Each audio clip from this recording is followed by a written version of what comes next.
There are a ton of moves out there, from backstepping to mantles and everything in between. This video is going to help you understand what certain moves are called and, more importantly, when, where, and why you use them.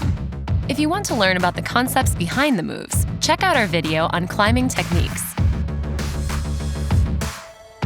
A backstep is essentially the opposite of a normal step. Instead of stepping on a hold with your big toe and your hips squared to the wall, you turn your hip to the side and step with the outside edge of your shoe. Backstepping is a great way to get your hip close to the wall, which makes it easier to straighten your arms and take a rest. It can also help you get that little extra bit of extension to get to a hold that's just out of reach. Backsteps are especially useful for saving energy on steep and overhanging routes. A drop knee is a more extreme version of a backstep. It works best when you have a foothold that's relatively high, around hip level. You'll step onto it, then roll your knee in until it points down. Drop knees are great for taking rests, and they really shine when you need that extra reach on a really steep or overhanging wall. You're stemming anytime you're pushing against two opposing surfaces. You can stem using any combination of your hands and feet, but the key is to use counter pressure to stay in balance.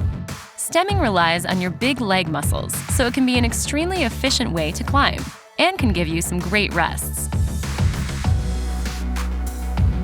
You're flagging anytime you counterbalance by using a limb to shift your weight and keep from swinging away from the rock. When you start to feel your weight pulling you to one side, swing that leg out to the other side to keep yourself in balance. You're lay-backing when you pull and lean off one side of a flake or a crack and push your feet against the other side. When you have good footholds, laybacks can be very efficient because you can keep your arms straight and use your feet to do the hard work. Remember that when you have to smear, you want to keep your heels low so there's as much rubber against the rock as possible. A mantle is when you push down on a hold and bring your feet up to meet your hands. Mantles are necessary when you top out, but they can also be very useful mid-climb when you have a big handhold and you need to get your feet super high. Like the name implies, you're underclinging when you use the underside of a hold.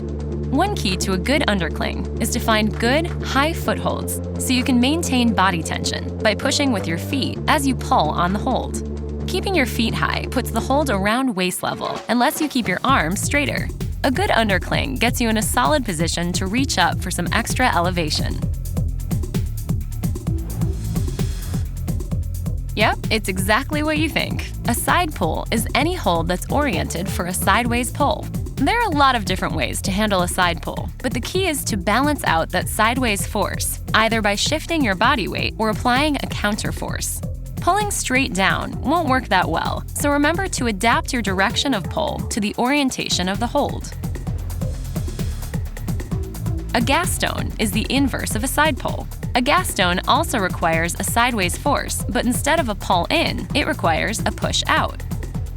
The position is kind of like if you were trying to open an elevator door. Your elbow is bent and pointing out to the side, with your fingers pointing in toward you. Palming is essentially the hand version of smearing. All you do is push against the rock with an open palm. You'll often palm to maintain balance while you reposition your feet, or if there just isn't a good handhold available. It also comes in handy when stemming because it allows you to apply counter pressure to a blank face. And on slab climbs, fingers down palming is super helpful. These are mainly face climbing moves.